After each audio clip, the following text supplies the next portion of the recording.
연극 동아리방에 놓인 섬뜩한 협박장. 동아리 부원들은 난리가 났습니다. 여름방학을 맞아 졸업생 선배의 펜션에 가서 영화를 한 편 찍기로 했기 때문이죠. 사실 작년에도 그들은 똑같은 펜션에 가서 파티를 열었습니다. 그런데 거기에 갔던 여학생 한 명이 돌아와서는 자살을 했죠.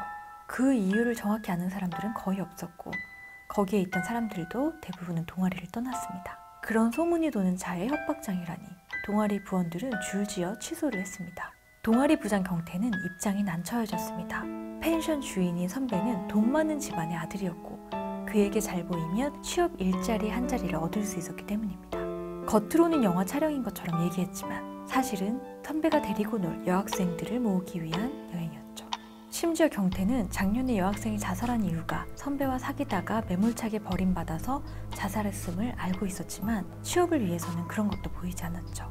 여학생들이 줄줄이 취소하자 여자친구인 예은이도 꼬시고 어떻게든 인원을 모집합니다. 민수는 미스테리 동아리 부원이었는데 몇 번이나 펜션에 따라가고 싶다고 말했다가 거절당했었습니다. 그러다 여학생을 데려오면 된다는 이번 여행의 제안을 수락하고 결국 펜션으로 가는 차에 합류하게 됩니다. 여학생의 이름은 수지. 미스터리한 사건에 직접 참여하길 좋아하여 소녀탐정이라는 별명도 있었죠. 그녀는 민수를 펜션에 데려가 주는 대신 그를 조수로 삼고 싶다고 말했죠. 그렇게 출발하게 된 인원은 14명. 그들은 펜션에 도착하여 바비큐 파티를 하며 즐겁게 보냈습니다. 민수는 휴대전화가 터지지 않는다는 사실을 알아차렸죠. 그때 펜션 주인인 선배는 담력 시험을 준비해뒀다며 남녀가 한 쌍씩 짝을 지어 산속 근처를 돌고 오게끔 했습니다. 민수와 수지는 함께 짝이 되어 산으로 들어갔죠. 먼저 간 팀의 비명소리가 들렸는데 그 소리가 하도 리얼해서 함정을 잘 도파놨네 하며 계속 걸어갔습니다. 그러다 민수와 수지는 무언가를 보고 동시에 몸이 얼어붙었습니다. 저 멀리서 피를 흘리는 사람들이 떼거지로 발을 쩔뚝거리며 걸어오고 있었기 때문이죠. 좀비였습니다. 두 사람은 냅다 왔던 길로 도망치며 모두들 돌아가라고 소리쳤습니다. 뒤에서는 살려달라고 소리치는 친구들이 있었지만 그들을 내버리고 달려올 수밖에 없었습니다. 펜션에 도착한 이들은 총 10명, 순식간에 4명이 죽어버렸습니다. 생존자들은 펜션에 바리케이드를 치고 2층으로 대피했습니다. 그때 경태가 소리를 지르며 철문을 두드립니다. 예은이가 아직 못 들어왔어. 예은이가.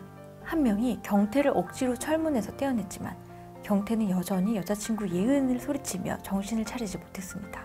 하지만 멍하게 있다가 남은 사람들도 살아남지 못할 게 분명했습니다. 그들은 챙겨온 비상식량을 모으고 앞으로 어떻게 할지에 대해서 얘기했습니다. 다 같이 한 방에 모여 있을까 했지만 그러다 모두 같이 위험에 빠질 수도 있다는 생각에 각자 방을 쓰고 위험할 땐 내선 전화로 연락하기로 했습니다. 다음 날 아침 다시 모인 사람들은 경태의 방문에서 한 장의 쪽지를 발견합니다. 경태의 방문을 열었을 때 사람들은 코를 막고 눈살을 찌푸렸습니다.